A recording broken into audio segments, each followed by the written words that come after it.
ការចងចាំតាក់ទងជាមួយនឹងព្រឹត្តិការណ៍មនុស្សស្លាប់កកកុញនៅលើស្ពានកោះពេជ្រវានៅតែស្ថិតក្នុងអារម្មណ៍បងប្អូនប្រជាជនកម្ពុជាទាំងមូលផងដែរមិនលើកលែងសូម្បីតែខ្ញុំនៅចាំព្រឹត្តិការណ៍មួយនឹងច្បាស់ហ្មងហើយខ្ញុំជឿថាអ្នកដែលគាត់កំពុងតែអង្គុយស្ដាប់វីដេអូរបស់ខ្ញុំមួយហ្នឹងគាត់ក៏កំពុងតែនៅចងចាំរឿងរ៉ាវមួយហ្នឹងដែរហើយអ្នកខ្លះទៀតគាត់ក៏អាចជាជនរងគ្រោះនៅក្នុងព្រឹត្តិការណ៍មួយហ្នឹងគ្រាន់តែគាត់នឹងសំណាងល្អអាចយករួចខ្លួនបាននឹងទាំងអស់គ្នាបើនិយាយពីស្ពានកោះពេជ្រខ្ញុំជឿថាអត់មានពីណាគេដែលអត់ចង់ចាំព្រឹត្តិការណ៍មួយហ្នឹងទេជាពិសេសគឺក្រោយពេលដែលការស្លាប់នៅលើស្ពានកោះពេជ្រហ្នឹងកន្លងផុតទៅបាន7ថ្ងៃអំឡុងពេល7ថ្ងៃនៃការស្លាប់មួយហ្នឹងហើយប្រជាជនកម្ពុជាក៏ដូចជាអ្នកដែលគាត់រស់នៅតាមស្រុកតាមភូមិគឺគាត់ជឿជាក់មកថាអ្នកដែលគាត់ស្លាប់នៅក្នុងព្រឹត្តិការណ៍មួយហ្នឹងគឺគាត់នឹងដើរត្រឡប់ទៅស្រុកទៅភូមិគាត់រៀងខ្លួនវិ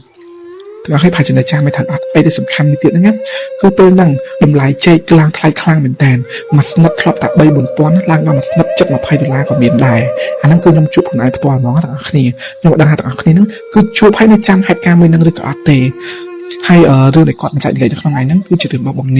ងនីគាត់ប្រាប់ថានៅក្នុងព្រឹត្តិការណ៍ដែលគេស្លាប់នៅលើស្ពានកោះពេជ្រមួយហ្នឹងគឺអ្នកស្រុកភូមិរបស់គាត់ពីរអ្នកបងប្អូនដែលនៅជាប់ផ្ទះមួយគាត់ហ្នឹងហ្មងណាគឺបានស្លាប់នៅក្នុងហេតុការណ៍មួយហ្នឹងដូចគ្នានឹងឯងក្រោយពីគាត់ស្លាប់បាត់ទៅនេះម្ដាយរបស់គាត់គឺយំបោកខ្លួនខ្លាំងមែនទែនព្រោះកូនរបស់គាត់ទាំងពីរអ្នកហ្នឹងសុទ្ធតែជាកូនប្រុសហើយនៅពេញកម្លាំងកូនប្រុសច្បងអាយុ22ឆ្នាំកូនប្រុសប្អូនអាយុ20ឆ្នាំបងគឺគាត់ធ្វើការងាររោងចក្រឆ្នៃប្អូនគាត់ធ្វើស្រែធ្វើចការអញ្ចឹងទាំងអស់គ្នា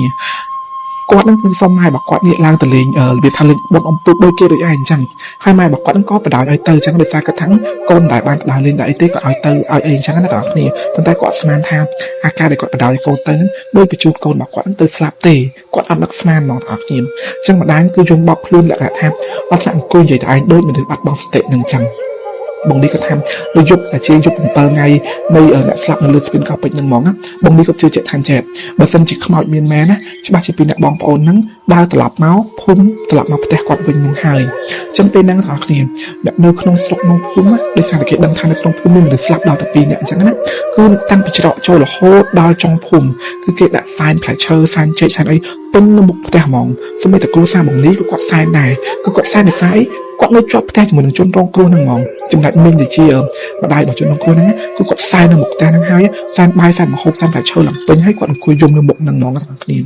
នេះគាត់ថាគ្រាន់តែម៉ោង8យប់ទេណានៅក្នុងភូមិចាប់ផ្ដើមដាក់សែនគ្រប់គ្នាហើយពេលហ្នឹងទាំងគ្នាគឺផ្ទុះសេសាច់ភ្លើងដាច់អាងឹតពេញភូមិហ្មងទៅធ្វើឲ្យក្នុងភូមិពេលហ្នឹងនៅសល់តែភ្លើងទៀនជាមួយនឹងភ្លើងធូបដែលអត់នៅមុខផ្ទះហ្នឹងឯងដែលសភាពជាមកគឺដូចភូមិបុរាណដែលគេបោះបង់ចោលអញ្ចឹងគឺវាគួរឲ្យខ្លាចខ្លាំងមែនតើហ្មងហើយពេលហ្នឹងគ្រាន់តែម៉ោង8 9ណាមនុស្សចាប់ផ្ដើមចូលទៅក្នុងផ្ទះបិទទ្វារចាក់សោអស់លីងហើយម្នាក់គឺដូចខ្លាចហ្មងសូម្បីតែគាត់ក៏ខ្លាចដែរប៉ាម៉ាក់បងនេះក៏គាត់ខ្លាចដែរទាំងអស់គ្នាអញ្ចឹងនេះគាត់ទៅពេលដាក់សែនអីហើយគាត់ចាប់ដើមឡើងទៅលើផ្ទះដេកពេលហ្នឹងនៅក្នុងបន្ទប់របស់គាត់ដេកតែឯងទេប៉ុន្តែបងប្អូនរបស់គាត់ពីរនាក់ទៀតគេដេកនៅក្នុងបន្ទប់មួយជាមួយគ្នាអញ្ចឹងណាដោយសារគេខ្លាចចំណែកប៉ាម៉ាក់បងនេះគាត់ដេកនៅខាងក្រោមផ្ទះដូចធម្មតាអញ្ចឹងទៅហើយគ្រប់គ្នាហ្មងគឺគិតនៅក្នុងចិត្តថាអញសង្ស័យតែយប់ហ្នឹងពីអ្នកបងប្អូនមកផ្ទះវិញគឺនំភ្លេចគិតនិយាយថាគិតបែបខ្លាចបងនេះគាត់ក៏ស្ងប់ដេកអញ្ចឹងដល់គ្នាស្ងប់ដេកមកប្រហែលជិត12យប់កំពុងដេកសុកគាត់ភ្ញាក់ដឹងខ្លួនដោយសារសំឡេងឆ្កែគឺលូខ្លាំងមែនតើលូមែនតើហ្មងលូតាំងពីដើមភូមិរហូតដល់ចុងភូមិលូទៅលូមកលូខ្លាំងទៅគាត់ស្ដាប់សំឡេងឆ្កែលូនឹងហើយក៏ព្រឺសបកដែរអញ្ចឹងពេលឮសំឡេងឆ្កែលូហ្នឹងបងនេះក៏គាត់ទៅបើកប្រួយមើលបើហើបទៅពេលដែលបើកមើលទៅទាំងអស់ហ្នឹងមិនអត់ក៏នៅខាងមុខផ្ទះគឺវាស្ងាត់ជំងុំហ្មងភ្លើងទៀនគឺនៅតែភ្លើងធម្មតានឹងឯងគឺភ្លើងទៀនភ្លឺធម្មតាផ្ទះអ្នកផ្សេងក៏គេនៅតែភ្លឺទៀននឹងធម្មតាដូចគ្នាអញ្ចឹងគាត់ក៏ស្ងំឡើងមកលើក្រេតស្ងំដេកបន្តទៀតកំពុងតែដេកសុកនេះគាត់ចាប់ដើមឮសំឡេងស្រែកម៉ែបើកទ្វារឮសំឡេងស្រែកនេះគឺសំឡេងស្រែករបស់មនុស្សពីរនាក់គាត់ក៏ឮសំឡេងស្រែកអញ្ចឹងគាត់ថា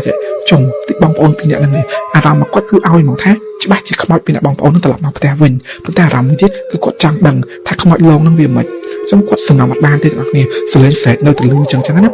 គាត់ក៏ដើរទៅបើកប្រួយមើលម្ដងទៀតទៅពេលគាត់ប្រហើបប្រួយមើលទៅទាំងអស់គ្នាគឺគាត់បានឃើញមនុស្សពីរនាក់ឈរនៅមុខផ្ទះមែនឈរនៅមុខផ្ទះមិញម្នាក់ហ្នឹងមែនណាមិញអ្នកជិតខាងគាត់ហ្នឹងមកគឺឈរនៅខាងមុខផ្ទះមិញម្នាក់ហ្នឹងមកណាគាត់ក៏មើលឲ្យលឺថា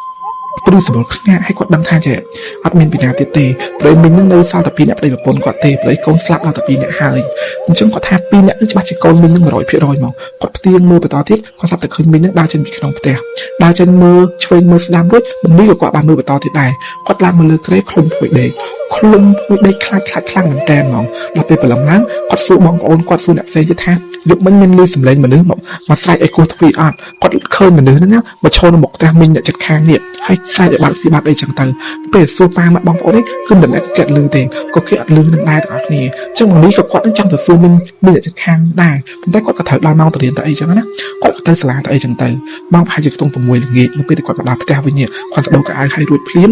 กอดบานรถเติมแต่จัดแข่งผมได้กอดบานโจแต่มินนั่งเตะกอดโชว์ระบองแต่กอดไอจานระบองแต่คือจอบเคลียจังกอดสู้ใส่สู้ไม่เงยจะไปใส่จังมึงอย่างดาเชนเมาดาเชนมีขนมแต่บามาไกลระบองจัดกอดเนี่ยให้สู้ท่าอันนี้เราไอแมนจังกอดท่ามึงจุดมันเคยก้นมีไอ้มาใส่บักฟรีเอา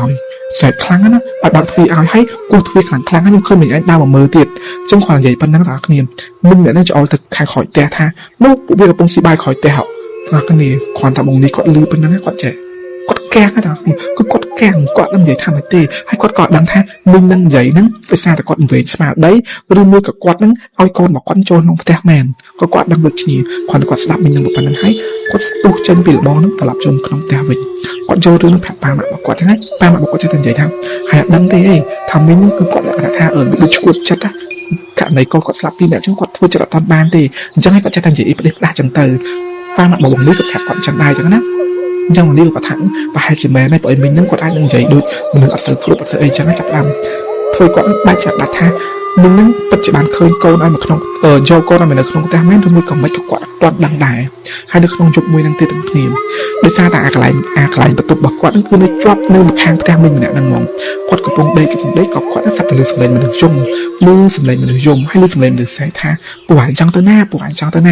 เช่นกวาดกับบางประอุดประหารมือตีตั้งครีมหรือเป็นแบบบางประอุดประหารมือเต๋อกวาดเคยโกนมึงเนี่ยนั่งโกนมึงเนี่ยนั่งโกนต่างปีเนี่ยนั่งคือโชว์ในมุกแต่กูโชว์ในมุกแต่มองให้มันยังบอกได้ห่างหวานจังแต่แม่โจมมาแต่เมากูลือสิ่งเลยแต่คนปีเนี่ยนั้นกูหรือดาวยมมองดาวยมจนมีขนมแต่นังเตอดาวเจนจังนั้นน่ะครีมจังก็ทางขวัญกดเคยเป็นกูกดพื้นสมองคลั่งแต่มอง